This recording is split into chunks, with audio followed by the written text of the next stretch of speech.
Совсем крохотный, рыжий котенок горько плакал, сидя посреди улицы огромного города. Хозяин выбросил его, когда шел на работу. Бесконечный поток людей шел мимо, не обращая никакого внимания на трагедию маленькой жизни. Котенок бросался вслед за прохожими, пытаясь привлечь к себе внимание, но всем было не до него.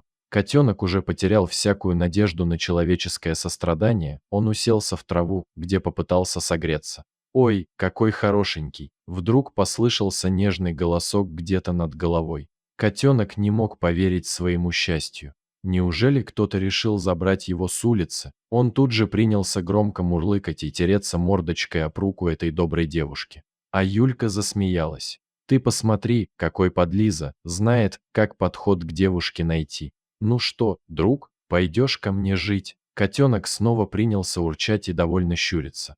Девушка рассмеялась и, обняв малыша, отправилась домой. Юля была молодой девушкой, которой не на кого было рассчитывать, кроме как на саму себя. С ранних лет она оказалась в детском доме, после чего ей удалось поступить в институт.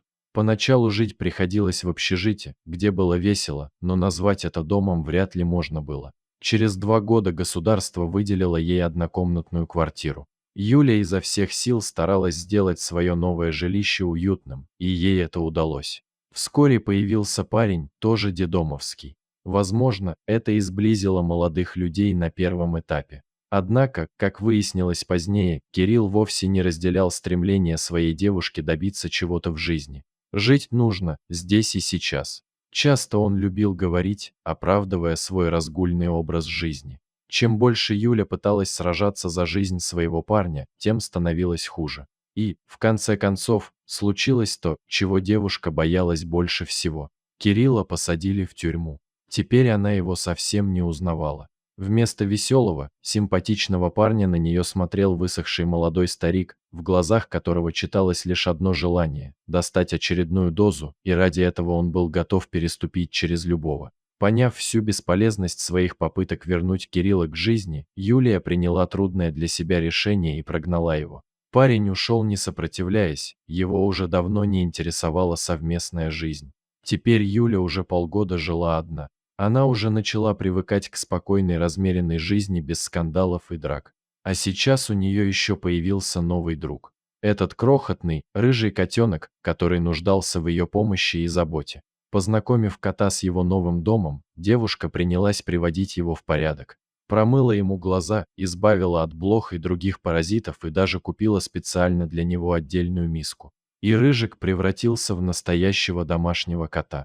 Резвость молодого котенка постепенно сменялись вальяжностью и размеренностью взрослого кота. Теперь это был большой, красивый рыжий кот с довольной мордой. Но что не изменилось в этом животном, так это его преданность и благодарность той, которая однажды подобрала его с улицы. А Юля, помимо учебы, начала еще и работать так, что свободного времени было совсем немного. Уходила девушка рано утром, а возвращалась уже под вечер. Рыжик подолгу сидел на окне, вглядываясь в проходящих внизу людей, поджидая свою хозяйку. А когда наступали выходные, Юля старалась отоспаться в обнимку со своим пушистым другом.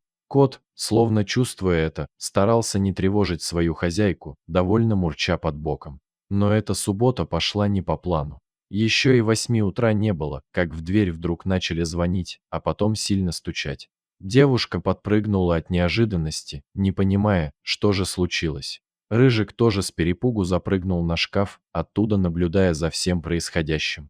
Юля подошла к двери и, не спросив, кто там, тут же ее открыла. И это было ее роковой ошибкой. Кто-то более сильный тут же оттолкнул ее внутрь квартиры и захлопнул за собой дверь.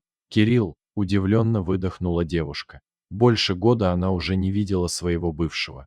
Лицо его сильно изменилось. Не осталось и следа от того улыбчивого доброго юноши, которого она когда-то полюбила. «Что, не ожидала?» – обнажив почерневшие зубы, улыбнулся он. Кирилл схватил девушку за горло и силой ударил о стену. Юля даже закричать не могла, его рука крепко сдавила ей горло. «Пришло время за все рассчитаться, любимая». Злобно прошипел он, склонившись над ней, будто для поцелуя.